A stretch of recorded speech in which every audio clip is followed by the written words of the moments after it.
Bonjour, good morning, salam alaikum, Azul, Moté, Abari. Salut chère communauté, bienvenue sur la chaîne Bonjour Canada. J'espère que vous allez bien et que vous avancez dans vos procédures d'immigration pour le Canada. Je vous retrouve aujourd'hui pour notre rendez-vous mensuel. Dans la vidéo de ce jour, nous allons voir un récapitulatif de tout ce qui s'est passé dans l'immigration pendant le mois de novembre. En gros, nous allons parler des dernières nouvelles en matière d'immigration au Canada qui ont été annoncées ou mises en place pendant le mois de novembre. Donc, c'est un petit résumé. Restez connectés, regardez jusqu'à la fin. Prenez quelques minutes de votre précieux temps pour regarder cette vidéo. Peut-être qu'une nouvelle vous permettra de voir l'accomplissement de votre projet. Merci de vous abonner à ma chaîne et d'activer la cloche afin de recevoir les notifications pour les prochaines vidéos.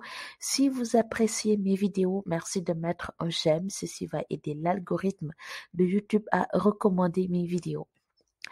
L'immigration au Canada est divisée en deux grandes parties. Donc, il y a la partie fédérale et la partie de Québec.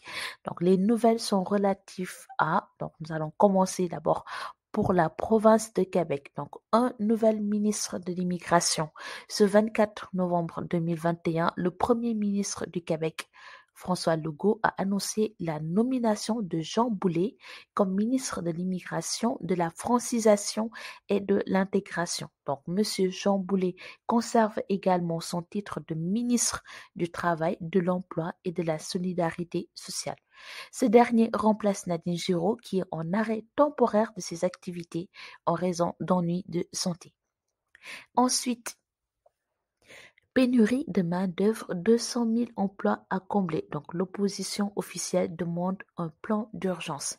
C'est toujours dans la province de Québec.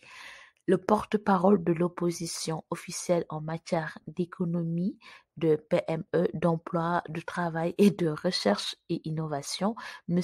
Monsef Deraji, interpelle le gouvernement de François Legault pour qu'il mette en place des solutions concrètes et rapides afin de diminuer les effets néfastes de la pénurie de main-d'œuvre.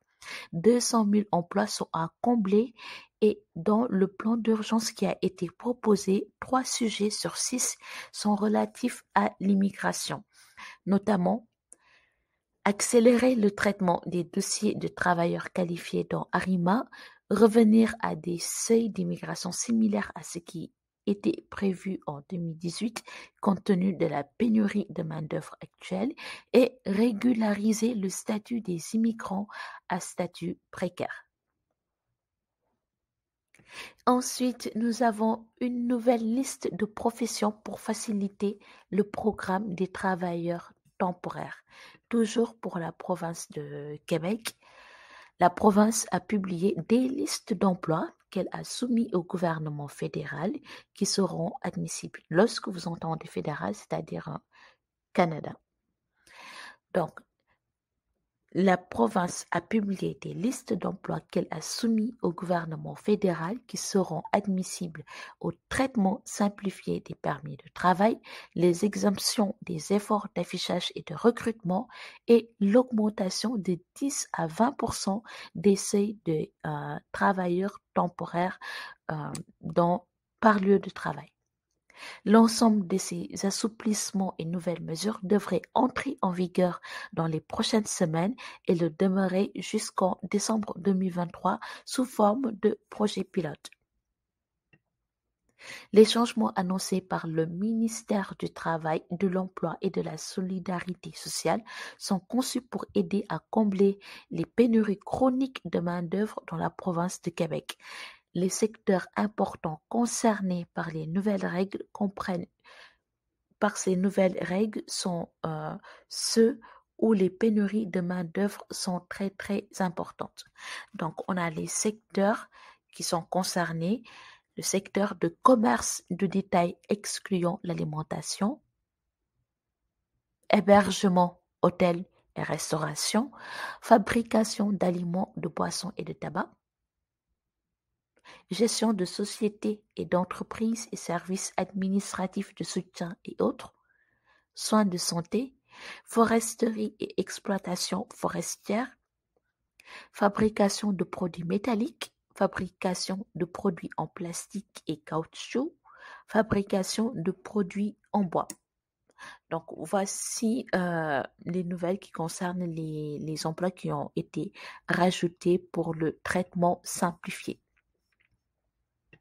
Crise de la main-d'œuvre. 6 organisations nationales parlent d'une seule voix.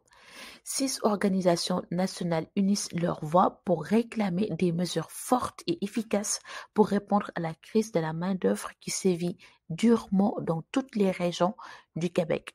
Donc, ces organisations proposent 5 solutions pour réduire la crise de la main-d'œuvre dans les plus brefs délais. Parmi ces 5 solutions, 2 sont en rapport avec l'immigration, notamment s'assurer que les gouvernements du Québec et du Canada s'entendent rapidement pour ramener les délais de traitement des demandes de résidence permanente à un niveau raisonnable au bénéfice des régions et des entrepreneurs du Québec. Miser sur une stratégie régionalisation de l'immigration en collaboration avec les employeurs en région et les municipalités pour répondre le plus rapidement possible aux besoins à l'échelle du Québec et bien accompagner les entreprises dans le recrutement et l'intégration des travailleurs étrangers temporaires. Ensuite, nous avons l'ouverture officielle du Collège des consultants en immigration et en citoyenneté. Cette nouvelle va intéresser plusieurs personnes qui m'ont demandé le nom de quelques consultants en immigration parce qu'ils se sont fait arnaquer. Donc, ils voulaient des consultants en immigration qui sont de bonne foi. Donc, le 24 novembre, le ministre fédéral de l'immigration, Shin Fraser, a annoncé l'ouverture officielle du Collège des consultants en immigration et en citoyenneté. Ce collège a pour but de lutter contre les fraudes, vérifier le travail des consultants, punir les inconduites, réglementer les consultants en immigration et en citoyenneté au Canada. Maintenant que chaque consultant rémunéré devra être autorisé par le... À partir de maintenant, chaque consultant rémunéré devra être autorisé par le collège pour travailler avec IRCC. À partir de maintenant aussi, les consultants en immigration doivent avoir un baccalauréat et un nouveau programme d'études supérieures pour exercer leur métier. Et pour finir, nous avons Semaine nationale de l'immigration francophone, donc la 9e édition de la Semaine nationale de l'immigration francophone a eu lieu cette année du 7 au 13 novembre 2021. Le ministre de l'immigration, M. Shin Fraser, espère que 4,4% des personnes immigrantes admises seront francophones d'ici 2023 et un nouveau programme en études africaines en Saskatchewan. La cité universitaire francophone de l'Université de Regina a profité du lancement de cette Semaine nationale de l'immigration francophone pour présenter la mineure bilingue en études africaines offerte par l'établissement depuis septembre. Cette mineure a pour but d'aborder les enjeux de l'Afrique sous plusieurs angles et de façon multidisciplinaire, que ce soit les questions politiques ou d'anthropologie, les questions plus spécifiques, le génie, ainsi de suite, a indiqué dans une présentation vidéo le directeur de la cité universitaire francophone Emmanuel Aito.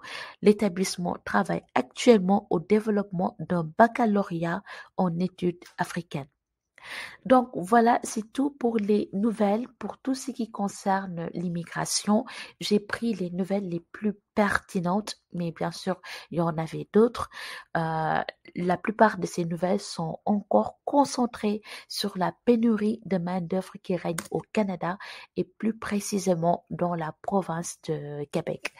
Merci d'avoir regardé cette vidéo. Je vous donne rendez-vous toujours pour ce même type de vidéo à la fin du mois de décembre en fait.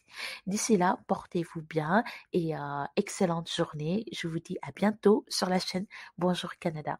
Bye.